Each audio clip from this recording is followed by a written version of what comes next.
अगर तुम यह चाहते हो कि तुम्हारा शरीर स्वस्थ हो तो केवल सोचने से कुछ नहीं होगा। तुम्हें रोज व्यायाम करना होगा, सही भोजन करना होगा, आलस्य छोड़ना होगा। यही अनुशासन है। अगर तुम यह चाहते हो कि तुम्हारा जीवन ज्ञान से भरा हो तो केवल यह चाहना कि काश मैं बुद्धिमान बनूं बेकार है। तुम्हें किताबें पढ़नी होंगी, ध्यान करना होगा, अपने भीतर प्रश्नों को गहराई से देखना होगा। यही अनुशासन है। याद रखना, चाहत बीज है और अनुशासन उसका पानी। बीज कितना भी महान क्यों न हो, अगर उसे पानी न मिले तो वह सूख जाएगा।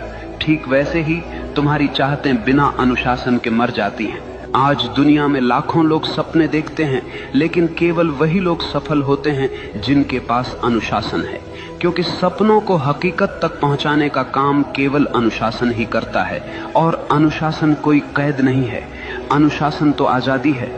आजादी इस बात की कि तुम अपने ही आलस्य, अपनी ही कमजोरियों और अपने ही डर से मुक्त हो जाओ। देखो, एक नदी जब तक बह रही है वह जीवन देती है, लेकिन वही नदी अगर बिखर जाए, फैल जाए तो केवल कीचड़ बन जाती है। अनुशासन नदी के किनारों जैसा है, जो तुम्हारी ऊर्जा को दिशा देता है, गहराई देता है और तुम्हें तुम्हारे मंजिल तक ले जाता है। इसलिए अगर तुम सच में वही बनना चाहते हो जो तुम चाहते हो तो केवल चाहने से कुछ नहीं होगा। तुम्हें अपने जीवन में अनुशासन की आग जलानी होगी।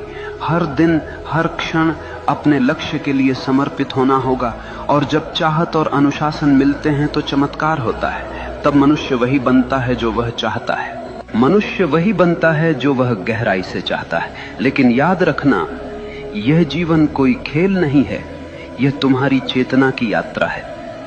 अगर तुम अपने भीतर नीच विचार रखोगे तो तुम जीवन को नरक बना लोगे, और अगर तुम अपने भीतर ऊंचे विचार, गहरी चाहत और अनुशासन रखोगे तो यही जीवन तुम्हें स्वर्ग बना देगा। सवाल यह नहीं है कि दुनिया तुम्हारे खिलाफ है या साथ में है, सवाल यह है कि तुम अपने साथ हो या नहीं।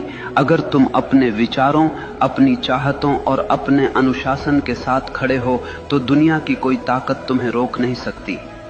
याद रखना, भाग्य बाहर से नहीं आता, भाग्य तुम्हारे भीतर से जन्म लेता है। जैसे तुम सोचते हो, जैसे तुम चाहते हो, जैसे तुम जीते हो, वही तुम्हारा भविष्य बनता है।